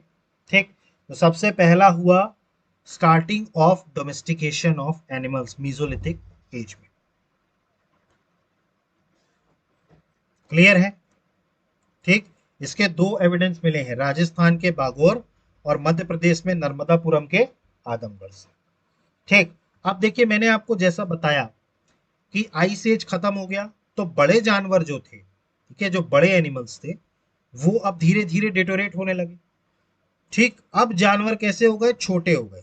ठीक है, और ठीक है, चूंकि वेजिटेरियन खाने वाले जानवर हुआ करते थे, ग्रास ईटिंग एनिमल्स थे, तो ये जो थे बहुत तेज हुआ करते थे। मतलब अब जो युग आ गया वो आ गया स्मॉल एनिमल्स का। और स्मॉल एनिमल्स जो छोटे जानवर थे, ये बहुत तेज दौड़ा करते थे, दे रन्स वेरी फास्ट। ठीक, आज की डेट में भी अगर हम बात करें तो जो हिरण वगैरह हैं, अगर आप देखें तो ये ऐसे जानवर हैं जो बहुत तेज दौड़ते हैं। जो क्या करते हैं? बहुत तेज दौड़ते हैं। कारण क्या है? एक तो हल्के होते हैं। भाई हल्के होते हैं ना ये, ठीक है, तो बहुत तेज भागते हैं ये। इनको आप दौड़ के चेस नहीं कर सकते। इनको दौड़ के चेस करना बहुत मुश्किल होता है। ठीक, तो अब ऐसे जानवर आ गए। ठीक है, देखिए एग्रीकल्चर तो अभी भी नहीं हुआ था। मीजोलिथिक एज में भी एग्रीकल्चर नहीं हुआ था, तो हंटर्स तो हम अभी भी थे। लेकिन अब छोटे जानवर हो गए थे, तो इनको क्या पकड़ना बहुत मुश्किल होता था। ठीक, तो जब ये जानवर इतना तेज भागने लगे, फिर हमने सोचा कि भाई कोई ऐसा हथियार बनाया जाए जिससे अगर ये भाग रहे हों तो हम दूर से वो चीज फेंकें और वो चीज इनको लगे और ये मर जाए। भाई इन्होंने ऐसे वेपन्स बनाने ह्यूमंस ने शुरू किए। ठीक, मतलब इन्होंने, चूंकि जानवर बहुत तेज भाग रहे थे, तो इन्होंने जानवर का शिकार करने के लिए ऐसे वेपन्स बनाए जिससे यहीं पर खड़े खड़े वो वेपन चलाएं और वहां पर उसको वो लगे और वो मर जाए। ठीक, तो इसमें इन्होंने दो चीजें बनाई। देखिए इन्होंने किसका इस्तेमाल किया? मिसाइल टेक्निक का। ये पॉइंट आप नोट करिएगा। इन्होंने किसका इस्तेमाल किया? मिसाइल टेक्निक का। और मिसाइल टेक्निक का इस्तेमाल करके इन्होंने दो चीजें बनाई। ठीक, सबसे पहले बनाया धनुष बाण, बो एंड एरो। क्या बनाया? धनुष बाण, बो एंड एरो। और दूसरे बनाए स्पीयर्स। स्पीयर्स को हिंदी में बोलते हैं भाला। भाला देखा है आपने? आगे का सिरा नुकीला होता है उसका, और दौड़ के आइए और फेंक के डंडे जैसा होता है, मारिए। भाला, स्पीयर्स। क्लियर हो रहा है? ठीक, तो इन्होंने दो चीजें बनाई, बो एंड एरो, तीर कमान, जिससे तीर मारे यहां से और सीधे जानवर को लगे और वो उसकी वो हो जाए। ऐसे ही इन्होंने क्या बनाया? भाला बनाया। ठीक, अब छोटे जानवर थे इसलिए इनको ये वेपन्स बनाने पड़े। ठीक, चूंकि वो बहुत तेज भागते थे और ये इतना तेजी से भाग करके उसको नहीं पकड़ सकते थे। इसके एविडेंस हमको कहां से मिलते हैं? तो इसका एविडेंस हमको मिलता है, देखिए ये जो तीर है, बो एंड एरो, ये जो भाला है, इसके एविडेंस भी मिलते हैं। देखिए मैंने आपको बताया था इतिहास में कोई चीज ऐसे ही नहीं बोल दी जाती, इतिहास में हर चीज का एविडेंस होता है। ठीक, तो इसका जो हमको एविडेंस मिलता है, उत्तर प्रदेश में एक जगह है प्रतापगढ़। उत्तर प्रदेश में एक जगह क्या है? प्रतापगढ़। ठीक है, उत्तर प्रदेश में। यहां से हमको 3 साइट्स मिली हैं। ठीक है, यहां से नोट करिएगा, 3 साइट्स हमको मिली हैं। एक है महादया, ठीक है, दूसरा है दमदमा,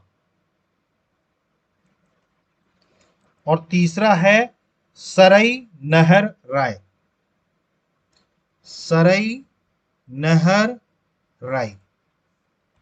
तो ये 3 साइट्स यूपी के प्रतापगढ़ से मिली हैं, महादया, दमदमा और सरई नहर राय। ठीक, तो ये 3 साइट्स हमें मिली। ठीक, यहां से हमको जमीन में गड़ा हुआ एक ऐसा स्केलेटन मिला है, मतलब बरियल से हमें एक ऐसे स्केलेटन मिले हैं जिनकी छाती पर या चेस्ट पर एरो लगा हुआ है, एरो अटैच छाती पे। ठीक, मतलब कि इससे क्या एविडेंस मिलता है? इससे ये पता चलता है कि इन्होंने धनुष बाण बना लिए थे, क्योंकि उसकी छाती में बाण मिला है। जो स्केलेटन है, ठीक है, उसकी चेस्ट पे क्या मिला है? एरो मिला है। कहां से एविडेंस मिला है? यूपी के प्रतापगढ़ से। साइट्स कौन कौन सी थी? महादया, दमदमा, सरई नहर। ठीक, तो ये चीज समझ में आई। तो मिसाइल टेक्निक, वेपन्स का भी इस्तेमाल किया गया है मीजोलिथिक एज। क्लियर हो रहा है? ठीक, अगला पॉइंट नोट करिए, पहली बार, फर्स्ट टाइम फ्यूनरल राइट्स, ये भी मीजोलिथिक एज से शुरू हुए। ठीक, तो पहली बार अंत्येष्टि संस्कार के एविडेंस भी हमको मीजोलिथिक एज से ही मिले। ठीक, चूंकि मैंने आपको बताया था कि इंसान जब धीरे धीरे समझदार होना शुरू हुआ तो उसके अंदर इमोशंस आए। अब उसको ये लगता था कि अगर उसका कोई साथी की डेथ हो गई है तो उसकी बॉडी ऐसे ही पड़ी, तो उसको ये लगा यार कि ये ऐसे ही बॉडी पड़ी है, सड़ रही है, तो इसको क्या किया जाए? जमीन में एक गड्ढा किया जाए और इसको अंदर उसके दफन कर दिया जाए। तो पहली बार अंत्येष्टि संस्कार ये शुरू हुआ मीजोलिथिक एज से। ये पॉइंट बहुत इंपॉर्टेंट है, नोट करिएगा। तो पहली बार अंत्येष्टि संस्कार नोट हुआ कहां से? मीजोलिथिक। ठीक, अब इसके बाद बात करें तो इसमें एक पॉइंट और नोट करिएगा, पहली बार इंसानों के बीच युद्ध भी, ह्यूमन वॉर भी, इसका भी एविडेंस कहां से मिलता है? मीजोलिथिक एज से। भाई, अब आपको मैंने बताया कि हमें एक ऐसा स्केलेटन मिला जिसमें उसकी छाती पर तीर घुसा हुआ था। अब उसने खुद से तो छाती पे तीर घुसाया नहीं होगा, किसी और ने घुसाया होगा, मतलब उसकी किसी ना किसी से लड़ाई हुई होगी। तो ह्यूमन वॉर का भी सबसे पहला एविडेंस कहां से मिला है? मीजोलिथिक एज से। क्लियर हो रहा है? तो first time funeral rites, human war, इन दोनों के एविडेंस हमें कहां से मिल रहे हैं? मीजोलिथिक एज से। क्लियर? एक पॉइंट और इंपॉर्टेंट है, नोट करिएगा, इस एज की डिस्कवरी किसने करी थी, ये बहुत इंपॉर्टेंट पॉइंट है। मीजोलिथिक एज की डिस्कवरी किसने करी थी? ठीक, तो एक डिस्कवरर थे, इसके जो नाम लिखिएगा, C.L. कार्लाइल। C.L. कार्लाइल ने 1867 में कौन से रीजन से, विंध्यन रीजन से, मीजोलिथिक एज को डिस्कवर किया। ठीक, तो मीजोलिथिक एज की डिस्कवरी किसने करी? C.L. कार्लाइल ने 1867 में विंध्यन रीजन। ठीक, इसीलिए C.L. कार्लाइल को फादर ऑफ मीजोलिथिक एज कहा जाता है। क्या बोला जाता है? C.L. कार्लाइल को फादर ऑफ मीजोलिथिक एज। ठीक, क्योंकि इसकी डिस्कवरी किसने करी? C.L. कार्लाइल। ठीक, इसके अलावा एक पॉइंट और नोट करिएगा, इसको माइक्रोलिथिक एज भी कहते हैं। ठीक, ये पॉइंट नोट करिएगा, बहुत इंपॉर्टेंट पॉइंट है। किस एज को माइक्रोलिथिक एज कहा जाता है? तो वो मीजोलिथिक एज।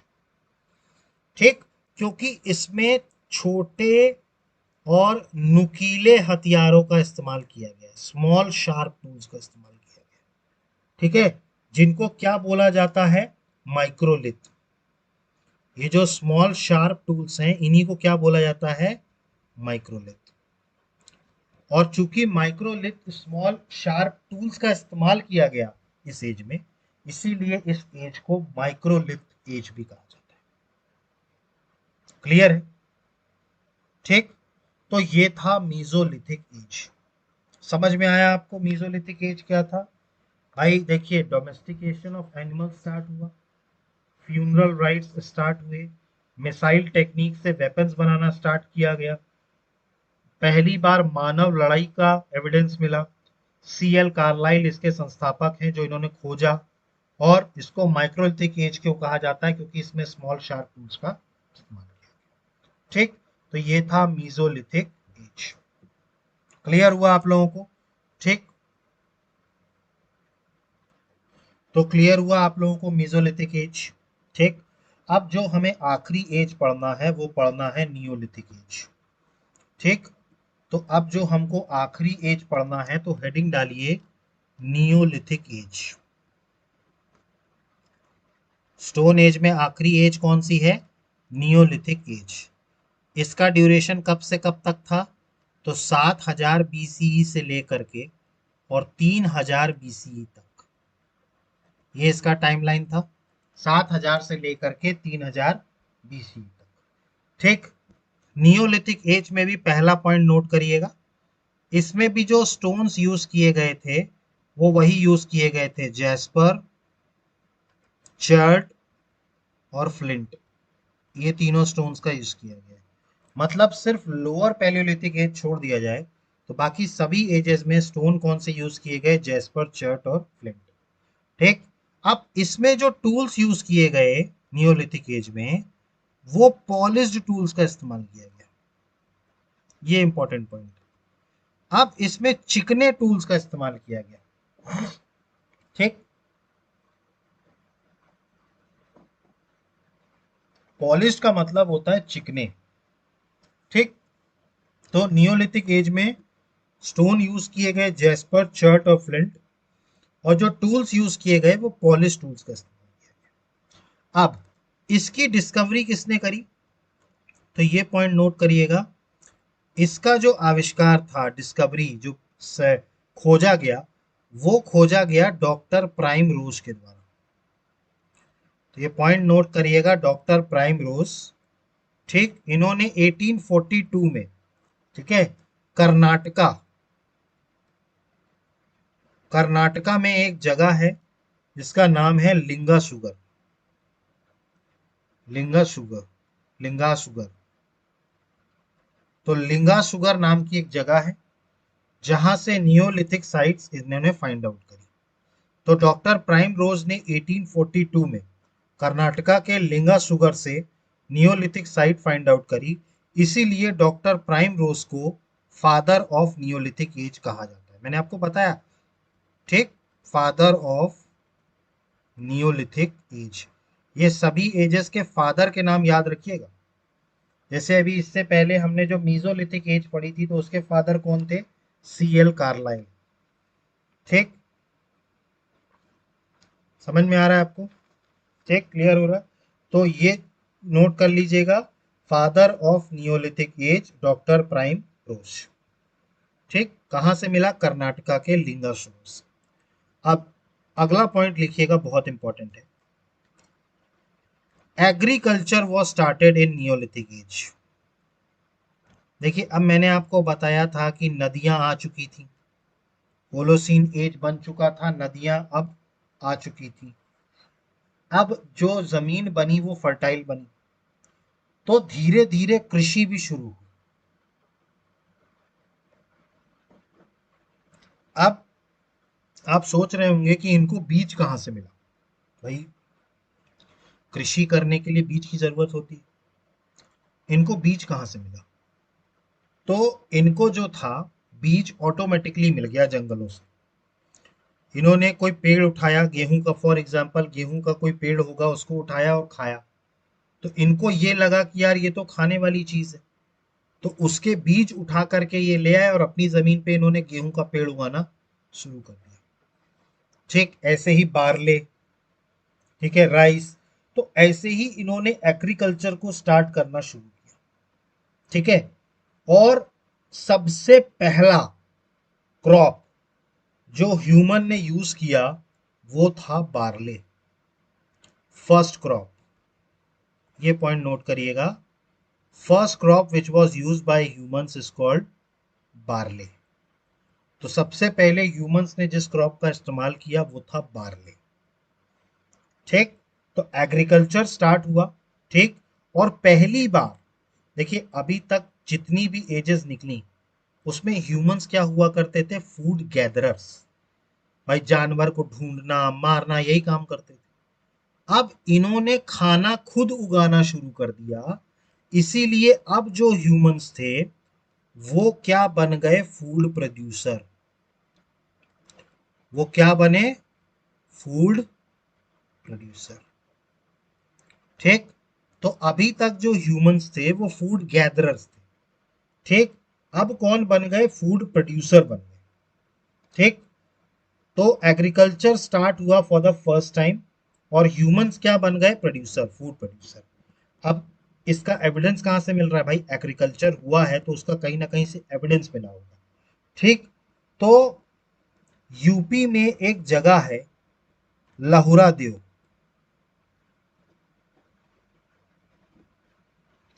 यूपी में एक जगह है लहुरा देव। ठीक, यहां से हमको अर्ली एविडेंस ऑफ एग्रीकल्चर मिला। तो यूपी में एक जगह है क्या? लहुरा देव। ठीक, तो यहां से हमें एविडेंस मिला है अर्ली एग्रीकल्चर का। ठीक, तो इस समय पर एग्रीकल्चर स्टार्ट हो गया था। ठीक, और सबसे पहला क्रॉप जो ह्यूमन ने यूज किया वो क्या यूज किया? बार्ले। ठीक, अगला पॉइंट बात करें, नेक्स्ट पॉइंट लिखिए। तो अब इसके बाद जैसे ही एग्रीकल्चर इन्होंने शुरू किया तो for the first time permanent settlement शुरू हो गया। Permanent settlement started. ठीक, और इसका भी हमें एविडेंस कहां से मिला है? तो लहुरा देव, यूपी से। देखिए, परमानेंट सेटलमेंट का मतलब होता है स्थायी, स्थायित्व। देखिए, आज की डेट में अगर हम बात करें तो हम लोग आज की डेट में परमानेंट सेटलमेंट में रहते हैं। भाई, हमारा घर एक जगह है, हम वहीं रहते हैं। परमानेंट सेटलमेंट का मतलब ही ये होता है कि एक जगह पर स्थायी रूप से निवास करना, एक ही जगह पर, इसको बोलते हैं परमानेंट सेटलमेंट। मतलब एक जगह है, वहां पर हम स्थायी रूप से अब रह रहे हैं। ठीक, आपने कुछ लोगों को देखा होगा, आपने एक नाम सुना होगा, नोमैडिक। नोमैडिक लोगों का मतलब होता है घुमंतू। आपने कभी चरवाहे देखे हैं? चरवाहे आपने देखा होगा, चरवाहे आपने देखा होगा कि वो अपनी बकरियों को चराने के लिए, गायों को चराने के लिए इधर से उधर भागते रहते हैं। ठीक, इनको बोलते हैं घुमंतू। ठीक, इनका कोई परमानेंट सेटलमेंट नहीं होता, मतलब ये स्थायी रूप से कहीं नहीं रुकते। ये थोड़े टाइम के लिए रुकेंगे, चरवाएंगे, आगे बढ़ जाएंगे। ये परमानेंटली कहीं पर नहीं रुकते। अब जैसे ही लोगों ने, ह्यूमंस ने एग्रीकल्चर शुरू किया, कृषि, तभी से परमानेंट सेटलमेंट स्टार्ट हुआ। भाई आज की डेट में अगर हम बात करें, अगर हम कृषि कर रहे हैं, हमारा एक खेत है, हम अपना खेत छोड़ करके कहीं भाग तो नहीं जाएंगे ना। हम अपने खेत के आसपास ही घर बनाएंगे। जैसे आज की डेट में आप देखें गांव में, तो गांव में जो खेती होती है, ठीक है, तो उनका जो सेटलमेंट होता है वो उसी के आसपास ही होता है, परमानेंट सेटलमेंट है ना। तो जैसे ही कृषि का विकास हुआ, लोग जो घुमंतू हुआ करते थे, नोमैडिक हुआ करते थे, चरवाहे हुआ करते थे, अब वो धीरे धीरे क्या होने लगे, एक ही जगह पे सेटल होने लगे। तो first time permanent settlement start हुआ नियोलिथिक एज। क्यों? क्योंकि एग्रीकल्चर स्टार्ट। क्लियर हुआ? ये पॉइंट नोट कर लीजिएगा, first time permanent settlement started. ठीक, अगला बात करें, अगला भी पॉइंट बहुत इंपॉर्टेंट है। First time pottery making started. देखिए पहली बार अब मिट्टी के बर्तन बनने स्टार्ट हो गए, पॉटरी मेकिंग। पॉटरी का मतलब क्या होता है? मिट्टी के बर्तन। किसके बर्तन? मिट्टी के बर्तन। तो पहली बार अब मिट्टी के बर्तन बनने स्टार्ट हो गए। अब ये मिट्टी के बर्तन अभी क्यों बने, पहले क्यों नहीं बने? देखिए मैंने आपको बताया कि अब एग्रीकल्चर स्टार्ट हो गया, मतलब अब अनाज उगाना स्टार्ट कर दिया। अब भाई जब आप अनाज उगाओगे, तो जब अनाज की पैदावार हो गई, तो उसको कहीं ना कहीं तो स्टोर करोगे ना। अनाज को ऐसी सड़क पे तो नहीं छोड़ दोगे। तो भाई उस ग्रेन्स को स्टोर करने के लिए आपको एक बर्तन चाहिए। ठीक, तो इसीलिए मिट्टी के बर्तन बनाने स्टार्ट किए गए, पॉटरी मेकिंग स्टार्ट की गई। ठीक, और इस टाइम पर जो मिट्टी के बर्तन बना करते थे, वो हाथ के बने हुए हुआ करते थे, हैंडमेड। ये याद रखिएगा, जो नियोलिथिक एज से हमें जो पॉटरी मिली है, वो कौन सी मिली है? हैंडमेड, हाथों से बनी हुई पोटरी मिली है। ठीक है, और इस टाइम पर जो पोटरी मिली है, ठीक है, वो कौन सी पोटरी थी? तो ऑक्ड कलर्ड पॉटरी, ओसीपी। ओसीपी मिली है पॉटरीज, कौन सी हैं? ऑक्ड कलर्ड पॉटरी। ठीक, गेरुए रंग की पॉटरी। पॉटरी मतलब मिट्टी के बर्तन, गेरू रंग के। ठीक, तो ये जो गेरू रंग के बर्तन थे, ये बनने स्टार्ट हो गए नियोलिथिक एज से। ठीक, और इस चीज को फाइंड आउट किसने किया था? तो आप उस टाइम पर एक आर्कियोलॉजिस्ट का नाम याद रख लीजिएगा, बीबी लाल। यहां पर एक आर्कियोलॉजिस्ट थे, बीबी लाल। ठीक, उन्होंने इसकी खोज करी थी, पोट्री की। तो सबसे पहली बार मिट्टी के बर्तन किसने खोजे? बीबी लाल ने। ऑक्ड कलर्ड पॉटरी थी, गेरू रंग की मिट्टी का बर्तन हुआ करता था, और ये हाथ से बना हुआ। ठीक, और ये बीबी लाल ने खोजा कहां से? तो उत्तर प्रदेश में एक जगह है चोपानी मांडा। उत्तर प्रदेश में एक जगह है चोपानी मांडा। तो उत्तर प्रदेश में एक जगह है चौपानी मांडा। यहां से आर्कियोलॉजिस्ट बीबी लाल ने सबसे पहली बार मिट्टी के बर्तन खोजे। ठीक, तो मिट्टी के बर्तन भी खोजे गए यहां से। ठीक, तो ये चीज क्लियर हुई। तो ये 6 पॉइंट्स नोट करिएगा, बहुत इंपॉर्टेंट पॉइंट्स हैं। सबसे पहली बार एग्रीकल्चर स्टार्ट हुआ। इसके अलावा परमानेंट सेटलमेंट स्टार्ट हुआ, पॉटरी मेकिंग स्टार्ट हुई। डिस्कवरी किसने करी? डॉक्टर प्राइम रोज 1842 में। ठीक। टूल्स कौन से यूज किए गए? Polish tools. स्टोन्स कौन से थे? जैस्पर, चर्ट और फ्लिंट। ठीक। इसके अलावा दो पॉइंट्स और नोट करिएगा। सबसे पहला तो first time invention of wheel, पहिए का आविष्कार सबसे पहले किया गया। ये सातवां पॉइंट नोट करिएगा, first time invention of wheel. तो नियोलिथिक एज में सबसे पहली बार पहिए का आविष्कार हुआ। ठीक। क्योंकि जो देखिए एग्रीकल्चर हुआ तो जाहिर सी बात है कि आपका अनाज जो है वो कलेक्ट होगा। अब अनाज जब आप कलेक्ट करोगे तो आपको एक जगह से दूसरी जगह ले जाना पड़ेगा, तो उसको घसीटने में बहुत तकलीफ हो रही थी। तो इसी कारण से किसका इन्वेंशन हुआ? व्हील का। ठीक। तो व्हील का इन्वेंशन हुआ। ठीक। आप इसके अलावा बात करें तो पहली बार कंट्रोल यूज ऑफ फायर, ये पॉइंट भी नोट करिएगा, आठवां पॉइंट। तो first time control use of fire का इस्तेमाल किया गया नियोलिथिक एज में। क्लियर है? तो नियोलिथिक एज समझ में आया आपको? ठीक। First time invention of wheel, first time permanent settlement, first time pottery making, ये सारी चीजें कब हुई? ठीक। अब यहां पर आपको लास्ट पॉइंट और नोट करना है, नियोलिथिक एज की कुछ साइट्स नोट करनी है।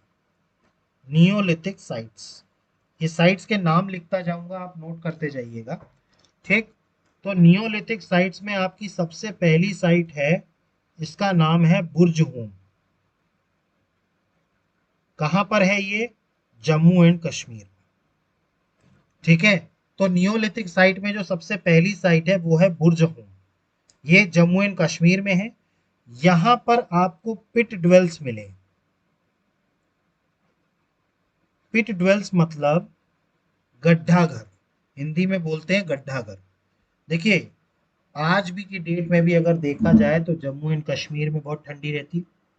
आप सोचिए उस टाइम भी ठंडी रहा करती होगी। तो लोग क्या करते थे, जमीन पर गड्ढा करते थे और उस गड्ढे के अंदर जाकर के रहते थे ठंड के समय। ठीक। इनको बोला जाता था पिट ड्वेल्स, गड्ढा घर। क्योंकि आप जब गड्ढा करके देखिए, जमीन के जब आप नीचे जाएंगे ना तो धीरे धीरे धीरे धीरे टेम्परेचर बढ़ता है। आप अर्थ के नीचे जाइए, देखिए धीरे धीरे टेम्परेचर बढ़ेगा। तो ये भी क्या करते थे लोग, क्योंकि जो लोग वहां रहते थे उनको बहुत ठंड लगता था। ठीक। और उस टाइम पर ऐसे जैकेट और कोट और ये सब चीजें तो हुआ नहीं करती थी। तो लोग क्या करते थे, लोग गड्ढा बनाते थे, गड्ढा करते थे और उस गड्ढे के अंदर जा करके रहते थे। तो इसीलिए इसको बोला जाता था पिट ड्वेल्स। ठीक है। तो बुर्जा होम से एविडेंस मिला है किसका? पिट ड्वेल्स का। इसके अलावा बात करें तो यहाँ से एक ऐसा स्केलेटन मिला है या एक ऐसा बरियल मिला है जिसमें इंसान को और कुत्ते को साथ में दफन किया गया है। याद रखिएगा, ये बहुत इंपॉर्टेंट पॉइंट्स बता रहा हूं मैं। तो बुर्ज होम में हमें एक और एविडेंस मिला है, एक ऐसी कब्र मिली है। इस कब्र को जब खोदा गया तो इसमें देखा कि इंसान का स्केलेटन और कुत्ते का स्केलेटन एक साथ था। इससे क्या पता चलता है कि ह्यूमन और उसके डॉग को एक साथ दफन किया गया है। ठीक। तो ये था बुर्जा होम। ठीक है। ये कहाँ है? जम्मू एंड कश्मीर में। इसके अलावा दूसरा याद करिएगा, दूसरा एक और जम्मू एंड कश्मीर में है, गुफ कराल। ये भी जम्मू एंड कश्मीर में मिला है, JNK। तो ये सब नियोलिथिक साइट्स बता रहा हूँ, बुर्जा होम, गुफ कराल, यहां से भी पिट वेल्स मिले हैं। ठीक। तीसरा याद करिएगा, चिरंद। चिरंद कहाँ है? बिहार में। यहां से हड्डियों से बने ऑर्नामेंट्स मिले हैं, बोन मेड ऑर्नामेंट्स। तो यहां से हमें क्या मिला है? हड्डियों से बने हुए ऑर्नामेंट्स मिले हैं, चिरंद बिहार से। ठीक। इसके अलावा एक और नियोलिथिक साइट है जिसका नाम है कोल दी हावा। ठीक। कोल दी हावा कहाँ है? उत्तर प्रदेश में। ठीक। अब ये कोल्डी हवा को आपको इसलिए याद रखना है क्योंकि राइस का एविडेंस सबसे अर्लीस्ट पूरे इंडियन सब कॉन्टिनेंट में कहां से मिला है? कोल्दी हवा यूपी से। ठीक, तो चावल का साक्ष्य कहां से मिला है? कोल्दी हवा यूपी से। ठीक है, तो ये अर्लीस्ट एविडेंस है राइस का। कहां से मिला है? कोल्दी हवा यूपी से। इसके अलावा दो और साइट्स हैं, कर्नाटका में है। आप चाहें तो नाम नोट कर लीजिएगा, यहां पे मैं लिख दे रहा हूं, नाम नोट कर लीजिएगा आप। पहला है पिकली हाला, और इसी में कर्नाटका में दूसरी साइट है सगन कल्लू। तो सगन कल्लू और पीकली हाला, ये दोनों साइट्स कहां हैं? कर्नाटका। तो कर्नाटका में। ठीक, तो ये नियोलिथिक साइट्स है, बुर्जहोम, गुफकराल, चिरंद, कोल्दी हवा और पिकली हाल और सागन कल्लू। क्लियर? ठीक, तो ये थी नियोलिथिक एज। ठीक, तो यहां पर आकर के हमारा स्टोन एज कंप्लीट होता है। देखिए, स्टोन एज में हमने तीन एजेस पढ़े, पैलियोलिथिक एज, मीजोलिथिक एज और नियोलिथिक एज। इसमें जितने भी मैंने पॉइंट्स लिखाए हैं, इसको बार बार रिवाइज करिएगा, क्योंकि प्रीलिम्स पॉइंट ऑफ व्यू से ये टॉपिक बहुत इंपॉर्टेंट है। क्योंकि प्रीलिम्स के हिसाब से देखा जाए तो इसमें बहुत सारे फैक्ट्स हैं। ठीक, तो आप इसको जब इन नोट्स को आप 3 से 4 बार आप देखिए, क्लास में आप अगर नोट्स लिखते हैं हाथ से, और अगर आप उसको 3 से 4 बार पढ़ेंगे ना, रिवाइज करेंगे, तो आपको बहुत जल्दी याद हो जाएगा। ठीक, तो आई होप कि आपको समझ में आ गया होगा। इसके बाद भी अगर आपको कोई डाउट उठता है तो प्लीज़ कमेंट बॉक्स में आप मेंशन कीजिए। ठीक, अदरवाइज आप हमारे चैनल को लाइक कीजिए, सब्सक्राइब कीजिए और मैक्सिमम से मैक्सिमम शेयर कीजिए। देखिए, कल अब हम जो पढ़ेंगे वो पढ़ेंगे चैल्कोलिथिक एज। ठीक है, और उसके बाद फिर हम आएंगे इंडस वैली सिविलाइजेशन पे, हड़प्पा संस्कृति। ठीक, तो कल एक और एज हमको पढ़नी है, चैल्कोलिथिक एज। ठीक है, उसका हम पढ़ के और फिर हम आएंगे इंडस वैली सिविलाइजेशन पे। ठीक, तो आई होप कि आपको सारी चीजें समझ में आ गई होंगी। ठीक, तो guys, thank you, have a good day, जय हिंद, नमस्कार।